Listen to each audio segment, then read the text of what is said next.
पाकिस्तान और दुनिया भर से लाखों देखने और सुनने वालों को शहीद अरशद शरीफ का सलाम। नादर काम आज पाकिस्तान के हाजिर सर्विस जज और सीनियर तरीन जो कि अगले चीफ जस्टिस ऑफ पाकिस्तान बनने जा रहे हैं, आज वो पाकिस्तान की पार्लियामेंट में बैठते हैं। इमरान खान के खिलाफ, चीफ जस्टिस के खिलाफ जो तकारीर आज पार्लियामेंट में होती हैं, तो कादी फायज ईसा अपने ब्रदर जज के खिलाफ तकारीरें सुनते रहे। शहबाज शरीफ के साथ बैठे, आसिफ अली जरदारी साहब के साथ उनकी तस्वीर आई। तो आज जो है वो एक नया महाज खुल चुका है। आज का दिन पाकिस्तान की सियासत में हमेशा के लिए याद रखा जाएगा, तारीख में लिखा जाएगा कि जनाब एक हाजिर सर्विस जज जो है पार्लियामेंट में पहुंचता है और उसकी मौजूदगी में एक उसके चीफ जस्टिस के खिलाफ जो है वो तकारीरें होती हैं। तो ये दिन जो है बड़ा इंपॉर्टेंट है, लेकिन वहीं पर ही बहुत सारे सवालात जो है आज के दिन ने छोड़ दिए हैं। ये सवालात क्या हैं जो मैं आपके सामने रखना चाहता हूं कि आज कुछ बड़ी ब्रेकिंग न्यूज लेकर आपकी खिदमत में हाजिर हुआ हूं। सबसे पहली खबर पर जनाब आज हमने बात करनी है कि जस्टिस कादी फायज ईसा की पार्लियामेंट में तकरीर। अब एक जानिब तो उनकी तकरीर जो है वो भी सामने आ चुकी है जिसने नई आग भड़का दी है और अगला राउंड शुरू हो चुका है। सुपर ओवर का खेल है और जनाब कादी फायज ईसा जो है वो किसके कहने के ऊपर पार्लियामेंट गए, क्यों गए, वजह क्या है, हकीकत क्या है और ये प्लान जो है वो कहां पर तैयार हुआ है, इस हवाले से एक बहुत बड़ा दावा सामने आया है। ये तमाम तफसीलात व हकाइक व सबूत आपके सामने रखूंगा और असल कहानी जो है वो खुलकर सामने आ चुकी है। और जनाब मरियम नवाज की वीडियो जो है वो सब लीक हो चुकी है और तौबा तौबा इसको अगर मैं कहूं कि ये होती है मीडिया मैनेजमेंट के, जिस तरह से पहले मरियम नवाज कहती थी और उनकी ऑडियो लीक सामने आई थी कि देखी फिर मेरी मीडिया मैनेजमेंट। तो ये है मीडिया मैनेजमेंट और ये रंगे हाथों पकड़े गए हैं कि किस तरह से जनाब मीडिया को इस्तेमाल करके मरियम नवाज जो है वो रंगे हाथों पकड़ी गई हैं। वो वीडियो मैं आपके सामने रखूंगा और उसका हमने मुकम्मल पोस्टमार्टम करना है कि अब होने क्या जा रहा है। ये तमाम तफसीलात व हकाइक व सबूत आपके सामने रखनी है। लेकिन अगर आपने चैनल को सब्सक्राइब नहीं किया, चैनल को लाजमी सब्सक्राइब कर लें, बेल आइकन को दबा दें, आने वाली तमाम तरह अपडेट्स आपकी खिदमत में बर वक्त पेश होती रहे। नादर खान, आज का दिन बड़ा इंपॉर्टेंट था। कल छुट्टी के रोज काबीना का हंगामी इजलास होता है, सोमवार का भी इंतजार नहीं किया गया। वज़ीर आज़म शहबाज शरीफ जो है वो लाहौर से वीडियो लिंक के जरिए जो है वो जनाब इजलास तलब करते हैं। ना इलामिया जारी हुआ इजलास का और उस इजलास की असल वजह क्या थी कि पाकिस्तान में इलेक्शंस नहीं होने। कल काबीना के इजलास में यह फैसला हो गया कि 14 मई को इलेक्शंस नहीं होंगे। तौहीन अदालत होती है तो हो जाए, चीफ जस्टिस की ऐसी की तैसी। ये चीफ जस्टिस कौन होता है पाकिस्तान में जनाब इलेक्शंस करवाने वाला? हमारी चलेगी, क्योंकि मार्शल है और इस वक्त इस्टेब्लिशमेंट जो वो कहां पर खड़ी हुई है ये भी आप खुलकर देख सकते हैं कि पाकिस्तान की इस्टेब्लिशमेंट इस बात में उनको खौफ है, वो खौफजदा है कि अगर इमरान खान वापस आ गया तो बहुत सारी तैनातियां जो है वो कलदम करार हो सकती है। बहुत कुछ जो है इमरान खान हमारे खिलाफ कर सकता है। लेकिन जनाब सुप्रीम कोर्ट के हुक्म के बावजूद हुकूमत ने इंतखाबात के लिए इलेक्शन कमीशन को आज फंड्स जारी नहीं किए गए। सेक्रेटरी खजाना जो है वो मुल्क से चले गए हैं, मैंने आपको कल बता दिया था, खबर आपको दे दी थी। और कौमी असम्बली में आज एक बिल लाया गया, बिल लाकर जनाब बहाना बनाया गया और बहाने से इजलास जो है वो 13 अप्रैल तक मुलतवी कर दिया है। आज रात 12 बजे तक की डेडलाइन है और अगर आज रात 12 बजे तक इलेक्शन कमीशन ऑफ पाकिस्तान को ये जनाब फंड्स जारी नहीं होते तो कल इलेक्शन कमीशन ऑफ पाकिस्तान 11 अप्रैल को एक रिपोर्ट देगा सुप्रीम कोर्ट ऑफ पाकिस्तान में कि हमें ना तो सिक्योरिटी दी गई ना हमें फंड्स दिए गए।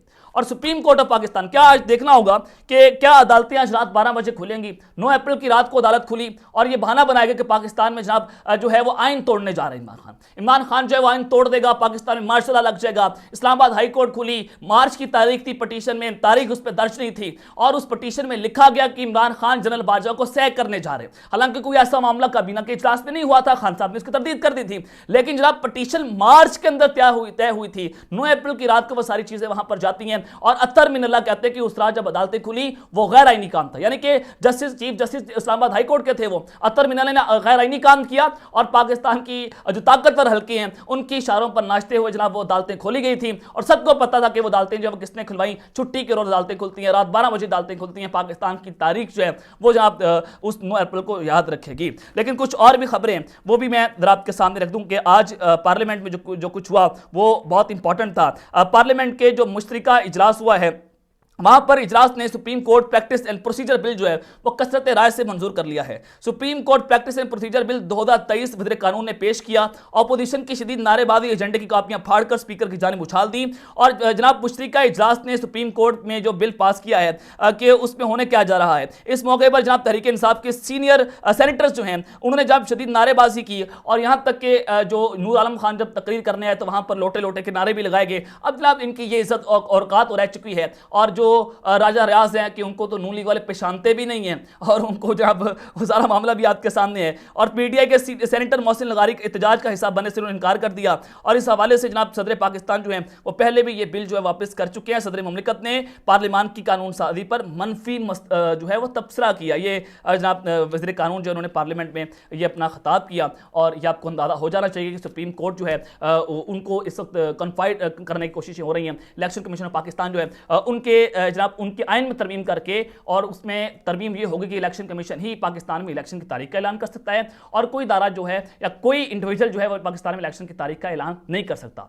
तो इससे भी ये अपनी मर्जी से जो है वो इलेक्शन करवाएंगे। तो अक्टूबर के अंदर भी इलेक्शन होते हुए नजर नहीं आ रहे। तो ये मामला जो है 2024 तक जाएगा और ये अगर अब इलेक्शन ना हुए तो मैं ये लिख के देने के लिए तैयार हूं। अहमद मीर साहब की खबर इसमें यहाँ पर मौजूद है कि पाकिस्तान में 2024 तक इलेक्शन जाएंगे और उससे पहले इलेक्शन नहीं होंगे। तो आज जनाब बिलावल भुट्टो ने भी कुछ तकरीर की और उन्होंने कहा कि सिलेक्टेड वज़ीर-ए-आज़म को निकालने के बावजूद साजिश जो है वो खत्म नहीं हुई, यानी कि इस्टेब्लिशमेंट उनके साथ खड़ी हुई है। मिलिट्री इस्टेब्लिशमेंट जो है वो तो उनके साथ खड़ी है, लेकिन ये इशारा किस जानिब है? जुडिशरी इस्टेब्लिशमेंट की जानिब इशारा है। पाकिस्तान के जो सुप्रीम कोर्ट है वहां पर इशारा है और उस वक्त वहां पर जस्टिस कादी फायद ईसा साहब जो है मौजूद थे और उन्होंने कहा कि वो चाहते हैं कि जितनी जल्द मुमकिन हो सिलेक्टेड को कौम पर दोबारा मुसल्लत किया जाए। क्या 10 साल प्लान कामयाब करने के लिए सिर्फ एक इमरान खान ही था? ये मुल्क का वज़ीर ख़ारजा जो है वो पार्लियामेंट में बात कर रहा है। और जब जनाब मैं आपको ये भी बता दूं कि जब कादी फायद साहब वहां पर मौजूद थे, चीफ जस्टिस ऑफ पाकिस्तान के खिलाफ नाजेबा जुबान जो है वो इस्तेमाल की जाती है। अब जनाब वज़ीर-ए-आज़म साहब जो है उन्होंने गोल्डन जुबली में तकरीब से खिताब किया। उन्होंने कहा कि तमाम सियासी जमातों ने अपने मंशूर के मुताबिक इंतखाबात में जाना है। तुम्हारे बाप का मुल्क है, जब आइन कहेगा कानून कहेगा कि आइन और कानून तो वाज़ेह है कि 90 दिनों में आपने इलेक्शन करवाने हैं, तो ये वाज़ेह है, तो आप आइन तोड़कर इंतखाबात में जाएंगे। तो ये मुल्क का इंपॉर्टेंट वज़ीर-ए-आज़म, आप इनकी कुर्सी की हवस का अंदाजा यहां से लगा सकते हैं कि हमारा जब दिल करेगा हम इलेक्शन में जाएंगे, किसी का बाप हमें नहीं रोक सकता। पाकिस्तान की एस्टैब्लिशमेंट जो है वो इतनी खुल्लम खुल्ला इनको सपोर्ट और टेक दे रही है। और एक शख्स general Qamar Javed Bajwa, retired army chief, उसने जनाब इनको हम पर मुसल्लत करके पाकिस्तान को जो शब मारा गया और उसकी डॉक्ट्रिन आज भी पाकिस्तान में चल रही है। और आज भी कहा जा रहा है कि पाकिस्तान का मौजूदा आर्मी चीफ जो आसिम मुनीर साहब हैं वो एंटी इमरान खान है, वो इमरान खान को पसंद नहीं करते। यानी कि इस कदर जनाब ये पूरे पाकिस्तान के निज़ाम को जरकमाल बनाया गया है सिर्फ एक शख्स की तरफ से। यानी कि एक शख्स है पाकिस्तान में फैसला करेगा कि कौन पाकिस्तान का वज़ीर-ए-आज़म होगा और कौन पाकिस्तान का वज़ीर-ए-आज़म नहीं होगा। तो जनाब अब जो जस्टिस कादी फायद ईसा की जानिब बढ़ते हैं, उन्होंने आज पार्लियामेंट में एक तकरीर की है। सबसे पहले मैं पार्लियामेंट में जो उनकी तकरीर है वो जरा पढ़कर आपको सुना दूं और उससे आपको अंदाजा होगा कि ऑप्टिक्स क्या है, होने क्या जा रहा है। और फिर जस्टिस कादी फायद ईसा जो हैं वो किसके कहने के ऊपर आज पार्लियामेंट पहुंचते हैं और प्लान वहां पर क्या तैयार हुआ था, असल कहानी क्या है, ये भी जरा आपको बताऊंगा। बड़ी इंटरेस्टिंग स्टोरी। और ये गेम जो है वो इंतहाई हतमी मराइल में दाखिल होती हुई जनाब नजर आ रही है। और आज पार्लियामेंट में बैठकर एक जस्टिस कादी फायद ईसा ने सुप्रीम अपने ही इदारे के खिलाफ तबले जंग बुझाया है। कादी फायद ईसा कहते हैं कि हम आइन के साथ खड़े हुए हैं। सुप्रीम कोर्ट के सीनियर 3 जज जस्टिस कादी फायद ईसा ने आइन पाकिस्तान की गोल्डन जुबली तकरीब में इज़हार ख्याल करते हुए कहा कि अपनी और सुप्रीम कोर्ट की तरफ से कहना चाहता हूं कि हम आइन के साथ खड़े हैं। आपने पहली बार पार्लियामेंट में दावत दी, हम हाजिर हुए। 2014 से आपका हमसाया हूं, पैदल जाते हुए सोचता था कि अंदर क्या होता है। आइन की किताब हमारी और पाकिस्तान की पहचान है। यह अच्छी बात है कि वज़ीर-ए-आज़म ने 10 अप्रैल को दस्तूर का दिन करार दिया। जस्टिस कादी फायद ईसा ने कहा कि आइन पाकिस्तान को इस वक्त के लीडर ने मुतफिका वोट दिया। सियासत मेरा मैदान नहीं बल्कि कानून मेरा मैदान है और हमने तनकीद भी सुनी है। अब जनाब कादी फायद ईसा ने कहा कि जो सियासी तकरीरें जो है वो यहाँ पर होती रही हैं, मैं उनसे इत्तफाक नहीं करता। और ये आपके सामने ऑप्टिक्स यहाँ पर जा रहे थे क्योंकि कादी फायद ईसा जो है उन्हीं को आज बुलाया गया था। बलोचिस्तान में आईनी बहरान के हल के लिए मुझे चीफ जस्टिस हाईकोर्ट बनाया गया। पार्लियामान और ब्यूरोक्रेसी का एक ही मकसद होना चाहिए कि लोगों की खिदमत करनी है। हमारा काम है कि आइन और कानून के मुताबिक जल्द अज जल्द फैसले करें। कल इन्हीं लोगों के खिलाफ केस आए, शायद उनके खिलाफ फैसले हों तो मुझे ब्लेम करेंगे। यहाँ जो बातें हुई हैं आइन में उसकी आज़ादी है। ये जनाब उन्होंने ये भी कह दी कि जनाब जो भी बातें हुई हैं आइन में उसकी आज़ादी है। यानी कि पार्लियामेंट के अंदर आइन और कानून ये कहता है कि आप किसी भी हाजिर सर्विस जज को या चीफ जस्टिस को जो है वो तनकीद का निशाना नहीं बना सकते, उसको पार्लियामेंट में अंडर डिस्कशन नहीं लाया जाता। तो ये पता नहीं कौन सा आइन और कानून जो है वो तश्कील कर लिया उन्होंने अपने लिए। खुद साख्ता आइन और कानून जो है उन्होंने बनाकर आज जो बातें की गई हैं और पार्लियामेंट ने खुल्लम खुल्ला तौहीन अदालत की है बशमूल जस्टिस कादी फायद ईसा। ये भी मैं आपको बता रहा हूँ। अब जनाब कादी फायद ईसा साहब जो हैं वो आज उनकी जो तकरीर थी वो तो आपके सामने है। आज सबसे पहले सवाल तो ये पैदा होता है कि चीफ जस्टिस क्यों नहीं है, बाकी जजेस क्यों नहीं आए। सिर्फ काजी फाइज ईसा ही क्यों? और ये नून लीग बहुत बड़ा बलंडर मार रही है बात कह के कि जनाब हमें काजी फाइज ईसा के अलावा किसी भी जज का कोई फैसला कबूल नहीं होगा। और काजी फाइज ईसा को साथ बिठाकर हुकूमत ने चीफ जस्टिस को आमिर कहा, वन मैन शो कहा, इमरान खान का जनाब उनको कहा गया कि इमरान खान जो है उनके पीछे काजी जो चीफ जस्टिस है वो खड़े हुए हैं। तो ये इस तरह के अल्फाज इस्तेमाल किए गए तो ऑप्टिक्स का अंदाजा आप लगा सकते हैं कि खेल जो है किस जानिब जा रहा है। मैं आपके सामने यहां पर खबर रख देता हूं कि ये मामला कहां पर जो है वो तैयार किया गया था। हसन अयूब खान ARY न्यूज के रिपोर्टर हैं और आप अंदाजा लगा सकते हैं कि हसन अयूब जो हैं वो अब से जो भी खबरें देते रहे PDM के हवाले से, और मैं उनको कहूंगा कि PDM का हिस्सा है तो ये कहना गलत नहीं होगा। तो इन्होंने 4 दिन पहले एक ट्वीट किया था। ये जनाब कहते हैं कि जवाब पार्लियामेंट देगा और ठोकर देगा और पार्लियामेंट की जीत होगी।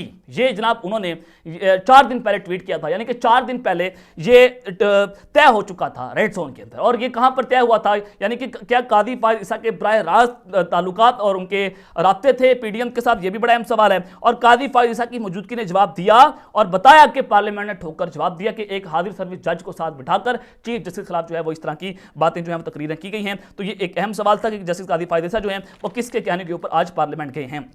खैर मरीम नवाज साहिबा जो है उनकी एक वीडियो लीक होती है और ये एक प्लांटेड ड्रामा जो है वो जनाब आज बेनकाब हो गया। जनाब ये थोड़ा सा आपको क्लिप सुनाऊंगा और बाकी क्लिप जो है सोशल मीडिया से आप सुन सकते हैं, लेकिन इससे आपको अंदाजा होगा कि किस तरह से मीडिया के जो एंकर्स हैं वो जनाब अपना प्रोग्राम जो है उसको पूरा प्लांटेड करते हैं। मंसूर अली खान साहब के साथ ये उनका इंटरव्यू था, जरा ये मुलाहिजा फरमाइए। नवाज शरीफ साहब की मर्सिडीज गाड़ी, वो पता लगा कि जनाब 2008 में उन्होंने मर्सिडीज गाड़ी अपने लिए निकलवा ली।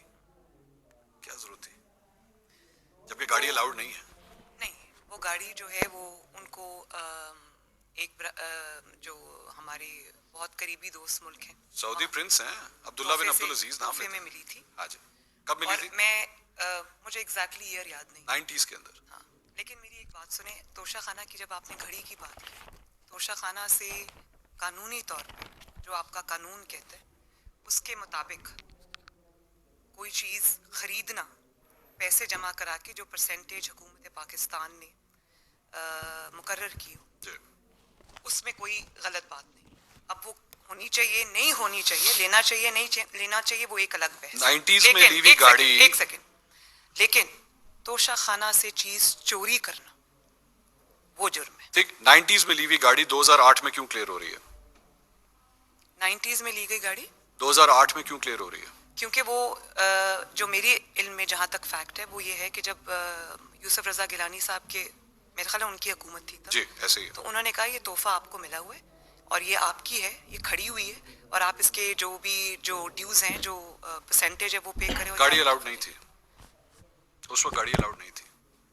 ये किसने बताया आपको? गाड़ी अलाउड नहीं थी, रूल्स ये कहते हैं कि गाड़ी अलाउड नहीं थी। नहीं, लेकिन आप एक सेकंड जरा इसको काटें, जरा इसको काटें, नहीं मुझे बताएं इसका फैक्ट क्या है। ये बताएं जरा मुझे इसका फैक्ट क्या है। यहाँ पर मरीम और अंज़ेम वहाँ पर पीछे बैठी होती हैं, तो ये इनका एक प्लांटेड इंटरव्यू है। मरीम नवाज के साथ जो वहाँ पर लोग मौजूद थे वो बता रहे हैं कि वहाँ पर क्या सवाल होगा और क्या हमने रिबटल करना है। तो आपको अंदाजा हो जाना चाहिए कि ये पूरा प्लांटेड इंटरव्यू जो है वो मंसूर अली खान साहब ने खुद इसकी वीडियो जो है वो लीक की है। तो अब तक लेते हैं, खैर के अपना भी खलक ने अल्लाह ने के बाद पाकिस्तान जिंदाबाद।